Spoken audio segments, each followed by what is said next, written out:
Assalamualaikum warahmatullahi wabarakatuh. Puji syukur kita panjatkan kehadirat Allah Subhanahu wa Ta'ala karena atas rahmatnya kita dapat menyampaikan hasil mini riset kami yang berjudul Analisis Rasem Usmani Juz 16 dalam kajian Ulumul Quran.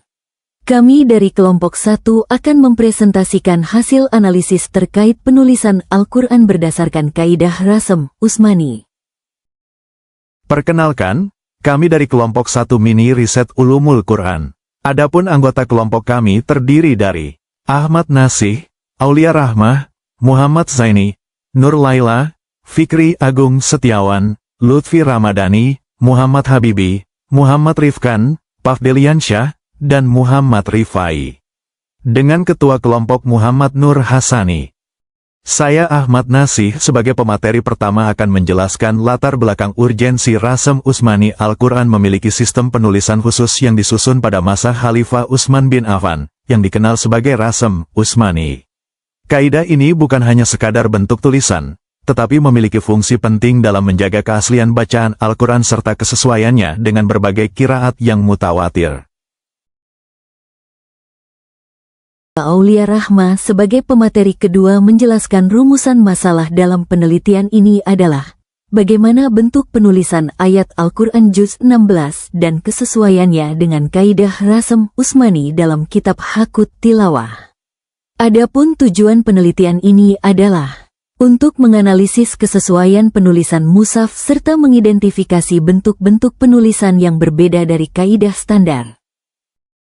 Saya Muhammad Zaini pemateri ketiga menjelaskan kaidah pertama adalah al-hazaf, yaitu penghilangan huruf seperti alif, wawu, atau ya, dalam penulisan lafaz tertentu tanpa mengubah cara bacanya. Contohnya terdapat pada surah Toha ayat 42, di mana terdapat penghilangan huruf alif setelah huruf tertentu. Izhab anta wa ahuka bi ayati wala taniya fi zikri. Saya Nur Laila pemateri keempat melanjutkan kaidah yang kedua al-ziyadoh, yaitu penambahan huruf dalam tulisan, tetapi huruf tersebut tidak dibaca. Contohnya pada surah Maryam ayat 31, terdapat tambahan huruf wawu kecil dalam penulisan lafaz tertentu. Isnada robahu nidaan khofiyah.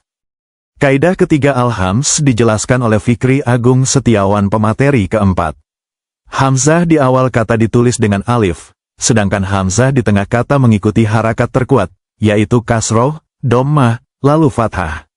Contohnya terdapat pada surah Toha ayat 114 Wakul Robi Zidni, Ilma, di mana penulisan hamzah mengikuti kaidah klasik dalam Rasem Usmani. Dan kaidah yang keempat dijelaskan oleh pemateri keempat Lutfi Ramadhani dan Muhammad Habibi.